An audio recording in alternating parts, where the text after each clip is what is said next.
같이 말씀 보도록 하겠습니다. 마태복음 5장 9절 말씀입니다. 우리 한 절 말씀인데요. 같이 또 큰 목소리로 보도록 하겠습니다. 시작. 화평하게 하는 자는 복이 있나니 그들이 하나님의 아들이라 일컬음을 받을 것이미요. 아멘. 우리 한 번 더 읽어볼까요? 보겠습니다. 시작.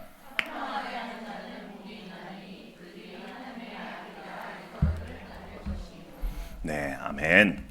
네, 오늘은 팔복, 아까 7번째 시간을 말씀하셨는데요. 팔복 중에서 7번째 복은 맞고요. 전체적으로는 8번째 시간입니다. 왜냐하면 첫 주에는 저희가 개간을 했기 때문에 그 한 주까지 해서 오늘은 8번째 시간이고 다음 주가 아마 마지막이 될 것 같습니다.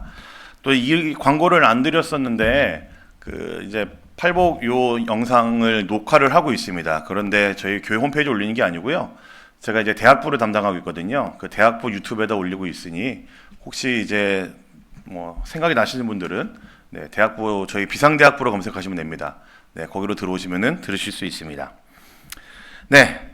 우리는 팔복 중 7번째 복을 함께 좀 살펴보게 되었습니다. 이제 팔복이 이제 마지막을 향해 가고 있는데요. 다음 주가 마지막입니다.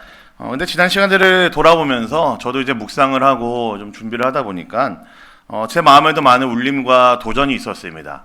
더 나누고 싶은 것들은 많이 있었는데 시간이 이제 제한되고 하다 보니까 또 이제 바라봐야 되는 어떤 관점들이 있다 보니까 사실 많은 것들을 이제 가지를 쳐내고 굉장히 이제 축약된 버전으로만 전달을 드렸던 것 같아요.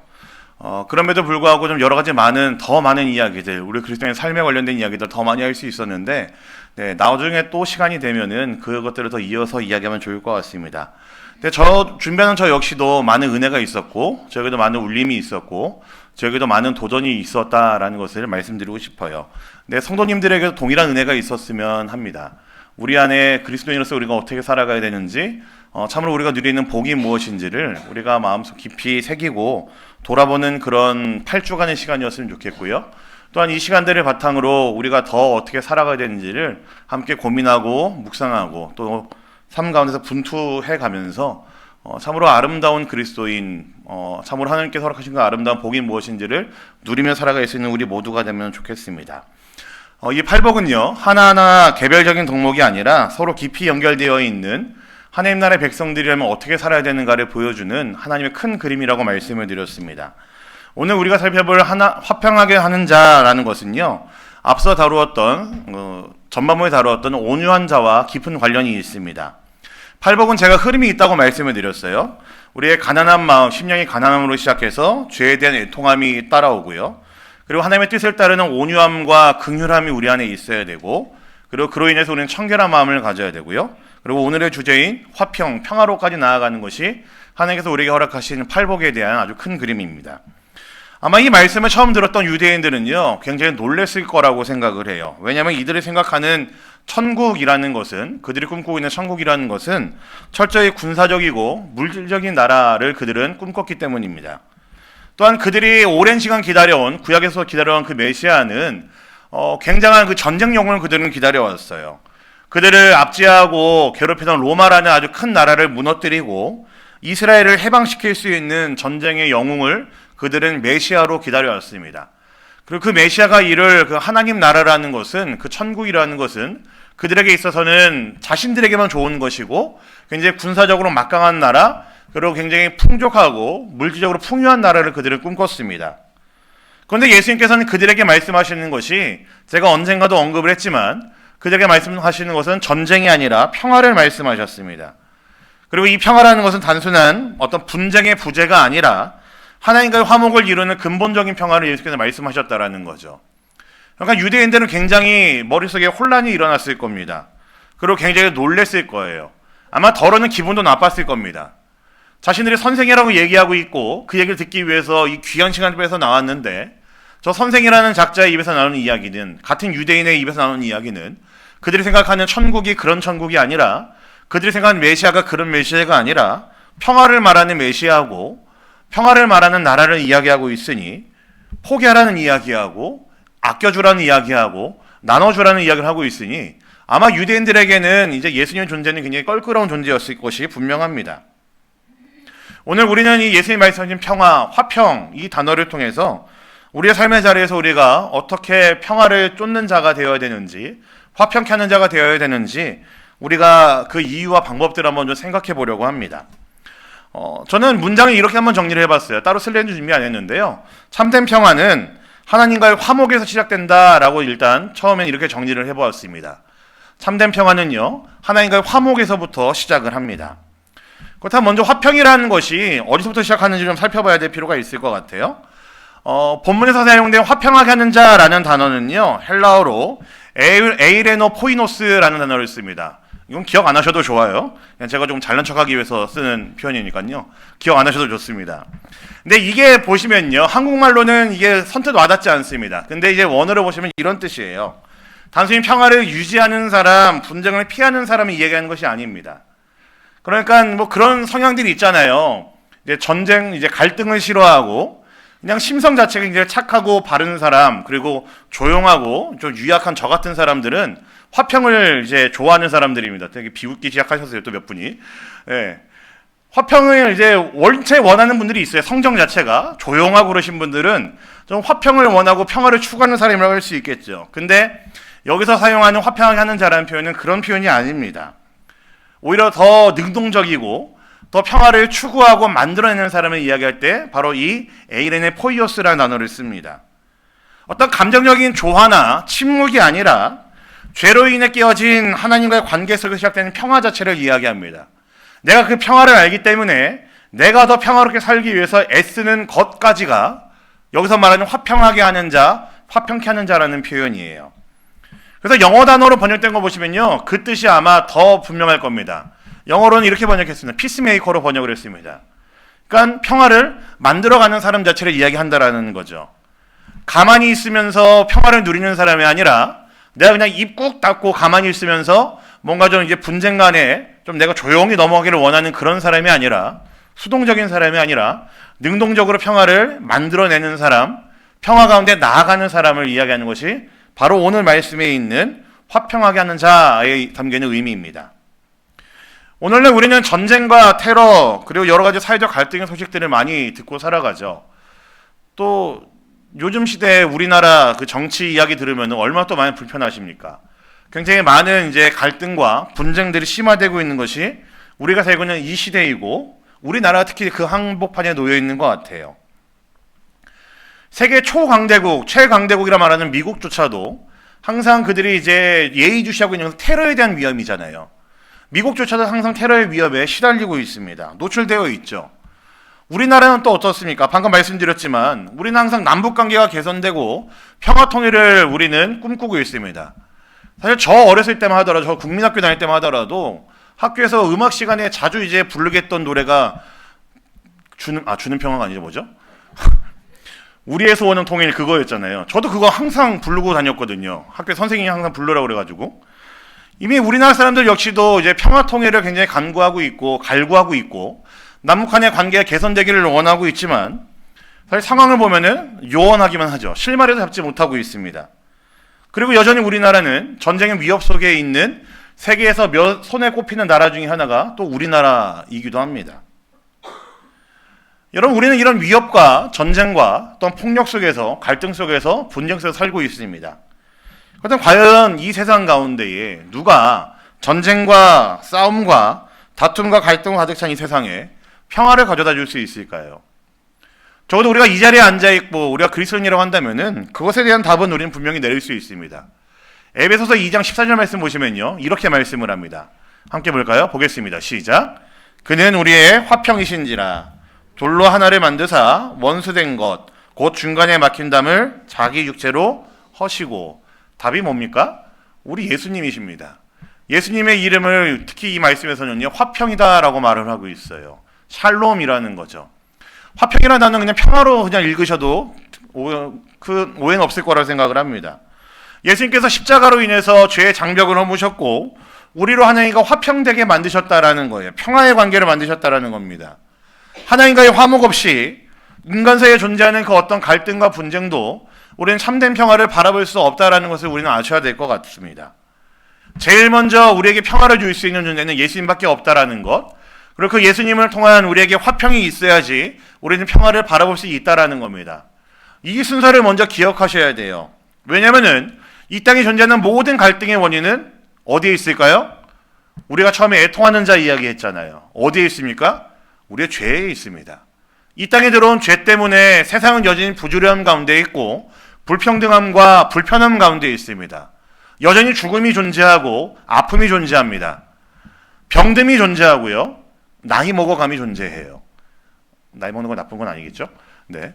어쨌든 우리 안에 어울리지 않는 그 모든 것들은 죄로 인해서 생겨난 결과들이라는 이야기입니다.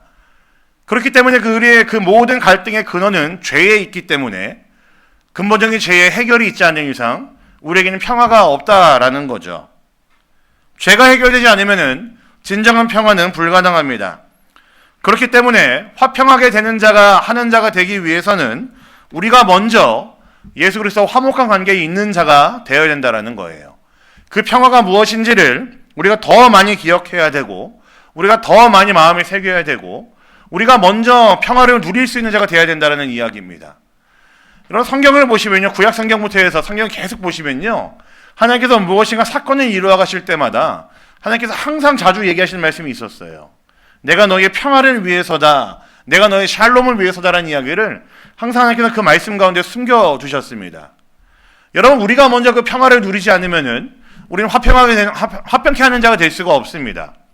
우리가 먼저 하나님과 관계 속에서 평화를 누리지 않으면은 하나님이 허락하신 그 평화를 우리가 먼저 경험하지 않으면은 우리는 세상에서 그 평화를 말할 수 없고 우리가 외치는 그 평화들은 굉장히 공허한 소리가 될 수밖에 없다라는 거죠. 그러니 우리가 먼저 그 평화를 하나님과 관계에서 누릴 수 있는 화목함을 우리가 먼저 누려야 됩니다. 그 은혜를 우리가 먼저 알아야 된다라는 이야기입니다. 이 세상의 모든 문제는 우리가 화평하게 하는 자, 평화의 사람이 된다면은 우리가 있는 그곳 어디에서든지 이루어질 수 있고 해결될 수 있는 문제라는 거죠. 그래서 여러분 우리가 먼저 그 은혜 가운데 빠지는 것이 중요합니다. 우리 주님이 어떤 존재이신지 우리 예수님께서 이 땅에 오신 목적이 무엇인지를 먼저 우리가 깨달아 아는 것이 중요하고요. 그 사랑과 은혜 가운데 우리가 먼저 잠기는 것이 중요합니다. 여전히 하나님과는 이제 반목할 수밖에 없는 그런 존재였던 내가 예수 그리스도의 그 사랑으로 인해 화평이신 그분으로 인해서 하나님과 화목의 관계로 들어갔고 평화의 주인이신 그 예수님을 통해서 우리가 평화를 누리고 있다는 것을 우리가 먼저 깊이 깨달아 알아야 된다는 이야기입니다. 그래서 참된 평화는요, 우리가 먼저 하나님과의 화목한 관계에 있을 때에 먼저 누릴 수가 있습니다. 두 번째 문장은 전 이렇게 정리를 했습니다. 화평하게 하는 자는요, 자기 자신을 주장하지 않는 사람입니다. 하나님과 화목한 관계를 누리는 사람은 그럼 구체적으로 어떤 삶을 살아야 되는지 한번 좀 생각을 해보겠습니다. 여러분 갈등이라는 것은요, 대부분 나에게 집중해서 생기는 문제들입니다. 한번 잘 생각해 보시죠. 우리 안에 있는 여러 가지 문제들, 싸움들, 다툼들은, 분쟁들은요, 항상 내 감정, 내 입장, 내 권리, 내 목 때문에 생기는 일들이 굉장히 많을 겁니다. 사실 누군가의 타인을 위해서 생기는 분쟁들은요, 그렇게 많지 않습니다. 저도 이 말씀을 준비하면서 제 스스로를 한번 좀 돌아봤거든요. 제가 좀 마음에 불편한 사람이 좀 있을까 생각해 봤는데, 뭐 그렇게 손에 꼽을 정도로 있지는 않지만, 적어도 제 안에 존재하는 여러 가지 많은 어려움들, 혹은 마음에 있는 껄끄러움들은 전부 다 나에게 집중했기 때문에 생겼던 문제들이더라고요. 여러분도 한번 돌아보시죠. 우리 안에 있는 여러 가지 분쟁들, 충돌들은 전부 다 내 입장, 내 감정, 내 권리, 내 목, 나에게 집중했기 때문에 생긴 문제입니다. 근데 화평하게 하는 애는 어떤 사람일까요? 나를 주장하지 않는 사람입니다. 오히려 자기를 내려놓고 상대방을 이해하려고 애쓰는 사람이 바로 화평하게 하는 자의 모습이라고 할 수가 있습니다. 그래서 제가 처음에 시작할 때 잠깐 이렇게 언급을 드렸었죠. 화평하게 하는 자는 뭐랑 연결이 된다고요? 전반부인 온유하게 하는 자랑 연결이 된다고요. 온유한 사람과 연결이 되는 이유가 바로 여기에 있습니다. 여러분 온유한 사람은 어떤 사람이죠? 우리 복습 한번 해볼까요? 온유한 사람은 어떤 사람입니까? 네, 자아를 내려놓고 하나님의 전적을 신뢰하는 사람을 온유한 사람이다라고 이야기를 합니다. 그냥 마음이 따뜻한 사람, 이거는요, 온유함이라는 아주 큰 개념의 부속물처럼 달려오는 아주 작은 옵션에 불과합니다. 온유한 사람은요, 나 자신을 내려놓는 사람이고 나를 통해 이루어가신 하나님의 손길을 온전히 신뢰하고 의지하는 사람이 온유한 사람이라고 말씀을 드렸습니다. 나를 주장하지 않죠. 나를 위해 사는 사람이 아닙니다. 하나님을 위해 사는 사람이 온유함이고 그것을 살기 위해서 자아를 내려놓는 사람이 온유한 사람입니다. 자아를 내세우지 않습니다. 하나님의 선하심을 온전히 신뢰하는 사람이 온유한 사람이에요. 자, 여러분, 그래서 화평하게 하는 자가 되기 위해서 그 앞에 있는 온유한 자가 될 필요가 있다는 이야기가 바로 여기에 있습니다. 여러분, 온유한 사람이야말로 다른 사람들과의 관계 속에서도 겸손하게 반응하고 다툼을 잠재우고 평화를 외칠 수가 있는 사람일 겁니다. 나 스스로의 생각들을 꺾고 내려놓고 자아를 내려놓은 사람이기 때문에 이미 온유함이 그 안에 있기 때문에 여러분, 화평하게 하기 위해 살아가는 사람은, 화평케 하는 사람은요, 이미 그 온유함이 마음속에 세팅이 되어 있는 사람이라는 이야기예요. 예수님께서 마태복음 11장 29절에서 나는 마음이 온유하고 겸손하니 라고 말씀하셨습니다. 참된 평화는요, 이런 예수님의 온유함을 닮았을 때 가능하다라는 이야기입니다. 화평케 하는 자는 자신의 자아를 내려놓고 하나님의 성품을 닮아가는, 하나님의 영광을 최우선적으로 살아갈 수 있는, 하나님의 선하심을 신뢰하는 사람만이 할 수 있는 모습이라는 이야기입니다. 여러분, 그래서 우리가 평화를 쫓기 위해서는요, 우리 안에 온유함도 필요합니다. 팔복에 있는 여러 가지, 지금까지 7가지들을 지금 살펴봤지만, 그전 6가지를 살펴봤지만요, 우리가 오해하지 말아야 될 것은요, 나는 심령이 가난함만 필요해, 나는 애통만 필요해, 이런 게 아니고요, 우리 안에 이 나머지 그 모든 것들 전부 다 골고루 드러나야지 된다는 이야기입니다. 여러분, 우리 안에 온유함이 없으면요, 우리는 화평함을 쫓을 수가 없습니다. 그 이전에 내가 심령이 가난한 자가 되어서 정말로 하나님의 은혜가 없으면 살 수가 없구나, 나란 존재는 하나님의 은혜가 없으면 살 수가 없구나라는 이 기본적인 마음이 없으면은 우리는 나머지 복들을 우리는 누릴 수가 없다라는 이야기예요. 그래서 팔복은 제가 지금 시간에 의해서 하나하나씩 살펴보고 있지만 원래 팔복은 전체를 이해해야 된다고 말씀을 드렸었습니다. 모두가 다 이어지는 것이고 하나님의 큰 그림 안에, 예수님의 큰 그림 안에 있는 것이 팔복이라는 이야기고요. 우리 하나님을 따르는, 예수님을 따르는 우리 하나님의 백성들에게는 이 팔복이 골고루 드러나는 모습을 우리 예수님께서 기대하고 있다라는 겁니다. 그래서 이러한 마음을 품은 사람들은 우리의 구체적인 삶 속에서 어떻게 살아야 되는지 한번 좀 보시죠. 고린도서 3장 23절 말씀 보겠습니다. 한번 같이 볼까요? 보겠습니다. 시작. 무슨 일을 하든지 마음을 다하여 죽게 하듯 하고 사람에게 하듯 하지 말라. 여러분, 지금 읽은 이 말씀은요, 사도 바울이 종들에게 권면하는 말입니다. 누구에게 권면한다고요? 종들에게 권면합니다. 여러분, 종이 어떤 존재입니까? 아마 지금 단어 들었을 때 머릿속에 그려지는 그런 사람들이 종입니다. 슬라이드 한번 보여주실래요? 이게 고대 이집트 벽화에 있는 종의 모습이었대요. 돌을 이제 짊어지고 나르고 깨고 부시고 아무튼 온갖 육체 노동을 담당하는 사람들이 종이었었습니다. 노예들이었죠.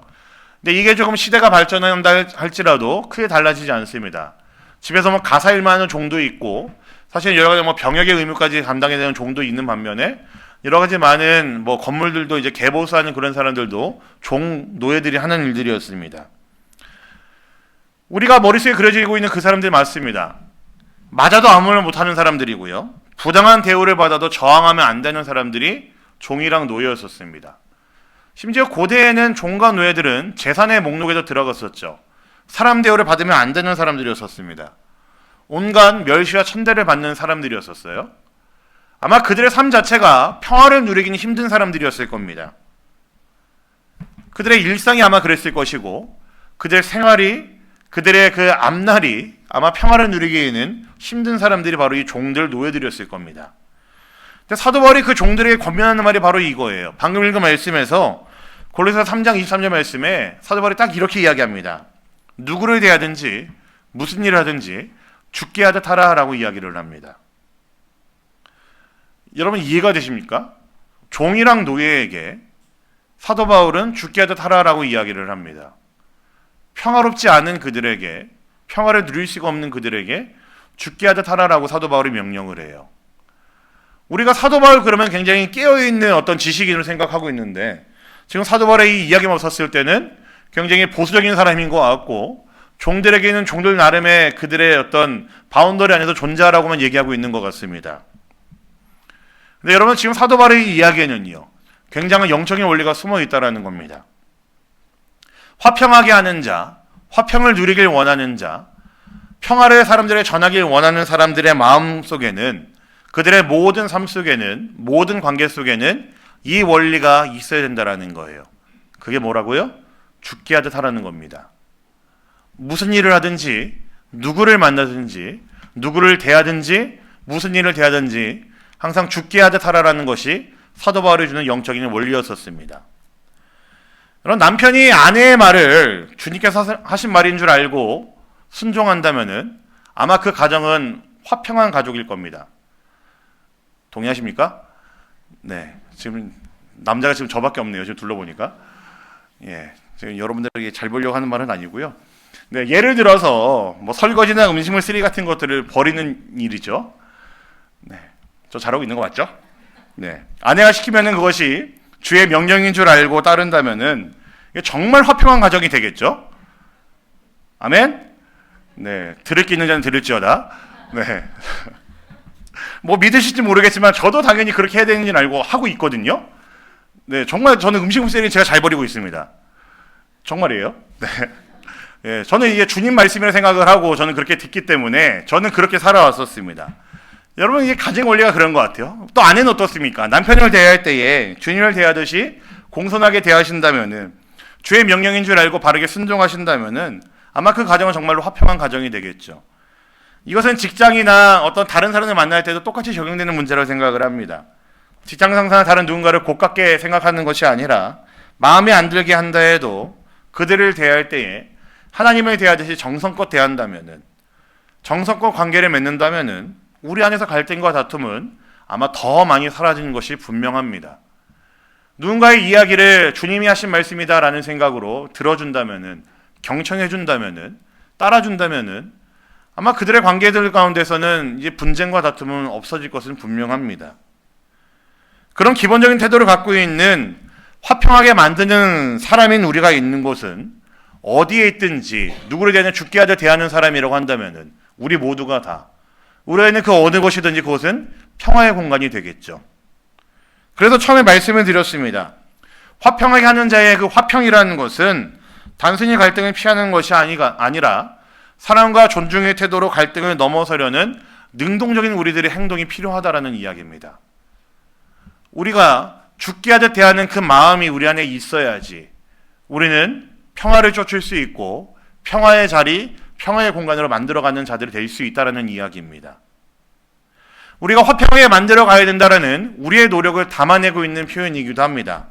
물론 그 이전에는 우리가 먼저 하나님과의 관계 속에서 평화를 누려야 되겠지만 우리의 삶의 모든 영역들 가운데서는 우리는 평화를 추구해야 되고 누려야 되고 만들어가야 되는 그 의무가 우리에게 있다라는 이야기이죠. 그래서 이 땅을 살아가는 우리 모든 그리스도인들은요, 그 결단을 우리의 삶의 자리에서 실천하는 자들입니다. 여러분이 있는 가정, 여러분이 있는 그 어떤 모임, 여러분이 존재하는 그 어떤 뭐 직장 혹은 어떤 장소든지 우리 그리스도인들은요, 그 자리에서 항상 평화를 추구하는 사람이어야 되고 평화의 공간으로 만들어가야 되는 사람들이라는 이야기입니다. 오늘은 아쉽게도 남편인 저만 들었지만 이 이야기들이 이 세상에 있는 모든 남편들에게 들려주면 좋겠습니다. 아내를 대할 때 죽게 하듯 대하라는 이 이야기가. 내 반대도 아멘 어디서 나왔어요? 네, 반대도 마찬가지죠. 우리 성도들에게도 우리 아내들에게도 남편을 대할 때 죽게 하듯 대하는 마음으로 대하신다면은 아마 그 가정은 정말로 평화의 가정일 것입니다. 자녀들을 대할 때 어떤 마음을 대해야 될까요? 자녀들도 동일합니다. 죽게 하듯 대하듯이 주님의 말인 것처럼 정말로 사랑하고 정말로 아껴준다면은 그 가정은 화평의 자리이고 평화의 공간이 되겠죠. 그렇다면 이러한 삶을 살아가는 사람들에게 하나님께서 약속하신 복이 무엇인지도 한번 보시죠. 화평하게 하는 자는 복이 있나니 그들이 하나님의 아들이라 일컬음을 받을 것이며 라고 하고 있습니다. 여러분, 이 복이라는 것이 단순 호칭의 문제가 아닙니다. 일컬음을 받는다라는 것은요, 하나님의 자녀로 인정받는다, 소유되었다라는 의미를 담고 있습니다. 그래서 오늘 말씀을 정리하면요, 새롭게 정리하면 이렇게 해석할 수 있을 것 같아요. 화평하게 하는 자는 복이 있나니 그들이 하나님의 자녀로 인정받을 것이다. 그들이 하나님의 자녀로 소유함을 받을 것이다 라고 우리가 바꿔서 해석해도 될 것 같습니다. 여러분, 누가 우리를 소유한다고요? 하나님이 우리를 하나님의 자녀로 인정하시고 소유한다라는 겁니다. 제가 첫째 딸 유리를 안고 다닐 때요, 교회에서 지나가시는 분들이 꼭 저랑 유리를 보면 하시는 말씀이 있었습니다. 아유, 딸이 아빠를 쏙 빼닮았네, 이 얘기를 하셨어요. 뭐 좋은 말이 나쁜 말인지 모르겠지만, 네. 항상 저에게 저희 딸을 보면서 아유, 아빠를 쏙 빼닮았네 라고 이야기를 하셨습니다. 근데 교회 집사님들 권사님이 그러셨거든요. 근데 왜 그러시는지 제가 되게 궁금해요. 하루 이틀 보시는 게 아니었거든요. 제가 교회를 매주 나가고 매주 아이를 안고 다녔는데도 보실 때마다 저한테 아유, 아빠를 쏙 빼닮았네, 그 얘기를 하셨습니다. 놀리는 것 같기도 하고.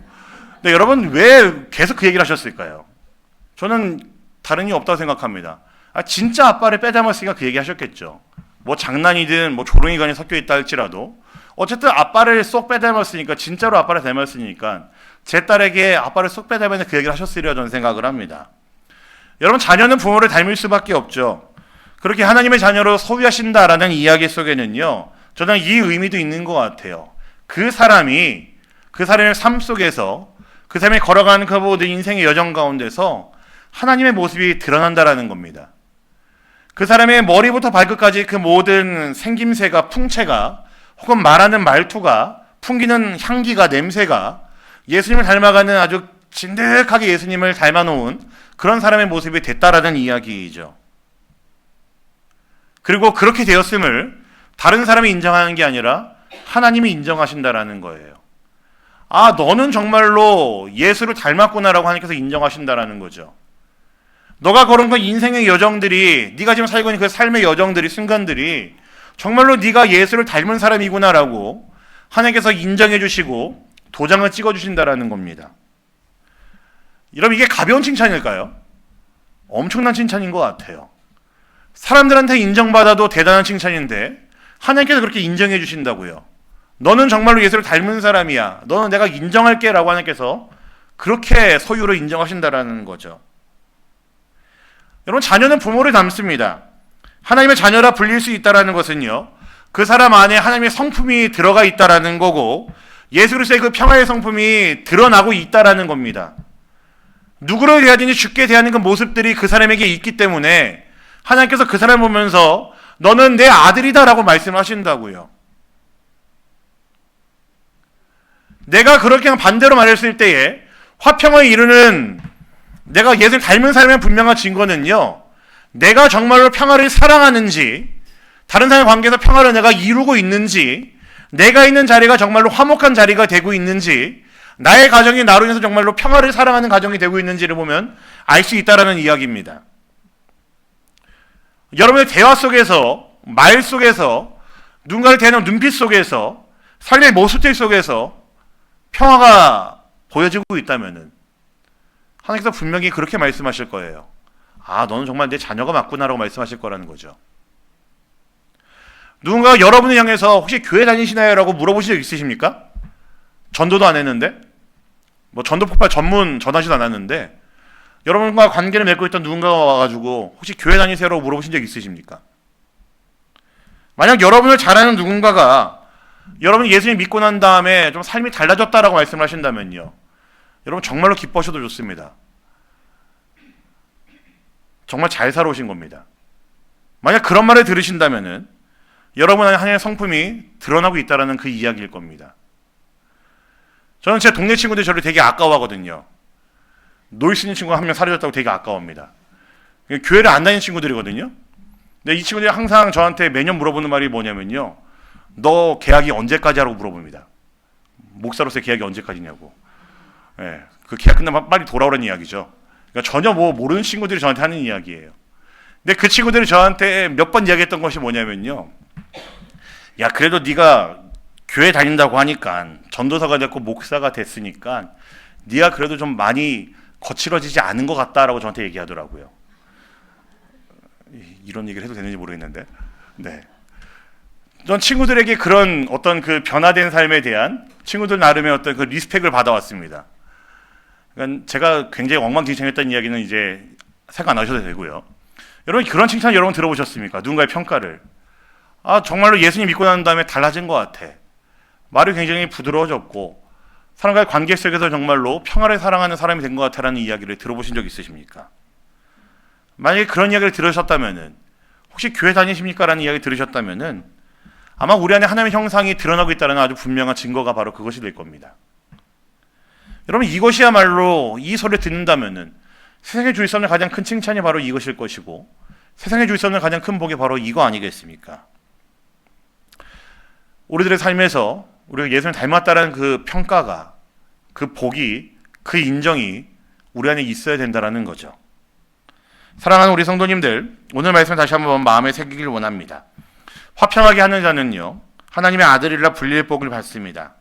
근데 이 복은 노력 없이 주어지는 게 아니라 우리의 삶에서 우리가 살아냈을 때 주어지는 칭찬이라는 겁니다. 예수 그리스도로 말미암아 하나님과 먼저 화목한 자만이 다른 사람들과도 참된 평화를 이룰 수 있습니다. 혹시나 우리가 어떤 갈등의 중심에 서 있지 않느냐 돌아보시면 좋겠어요. 내 주장, 내 감정, 내 권리, 이것들을 내세우면서 사람들과 평화를 깨뜨리고 있는 존재는 아닌지 나를 한번 돌아보면 좋겠습니다. 만약에 그런 나에 대한 그 체크업이 끝났다고 하신다면은 오늘 이 말씀 앞에서 회개하시면서 다시 한번 화평케 하는 자로 살아가시를 결단하시면 좋겠습니다.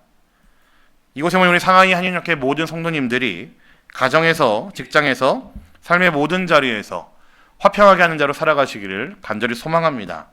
여러분의 섬김과 여러분의 삶의 모습들을 통해서, 대화들을 통해서, 여러분들의 그 관계 속에서 여러분들의 모습을 통해서 예수 그리스도의 평화가 드러나며 그로 인해 많은 이들이 우리 주님께 돌아오는 그 일들이 일어나기를 간절히 부탁드립니다. 여러분이 있는 그곳 어디에서든지 여러분을 통해서 평화의 공간이 되면 좋겠고요. 여러분의 가정과 여러분이 있는 그 어떠한 곳이든지 여러분 덕분에, 여러분 때문에 그것이 평화의 자리가 되기를 간절히 소망합니다. 하나님께서는 그 일을 위해 우리를 부르셨습니다. 그리고 그 일을 통해서 우리가 누릴 수 있는 복을 하나님께서는 허락하셨습니다. 여러분의 매일매일의 모습들 속에서 정말 하나님께서 너는 내 자녀가 분명하구나, 너는 정말로 내 자녀라고 인정받을 만해라는 그 하나님의 칭찬이 있기를 간절히 소망합니다. 또한 우리가 그것을 바라보면서 우리 삶에서 우리는 여전히 평화를 쫓는 자로 살아가야 될 것은 분명합니다. 사랑하는 우리 모든 성도님들, 그 평화를 추구하시면서 하나님 허락하신 그 평화를 갈망하시면서 그 관계 속에서 기쁨을 누릴 수 있는 우리 모든 성도님들 되시기를 우리 주님의 이름으로 간절히 부탁드립니다. 아멘. 네, 우리 말씀 기억하면서 함께 찬양하면 좋겠습니다. 아까 했던 찬양인데요, 주는 평화 함께 찬양하시겠습니다.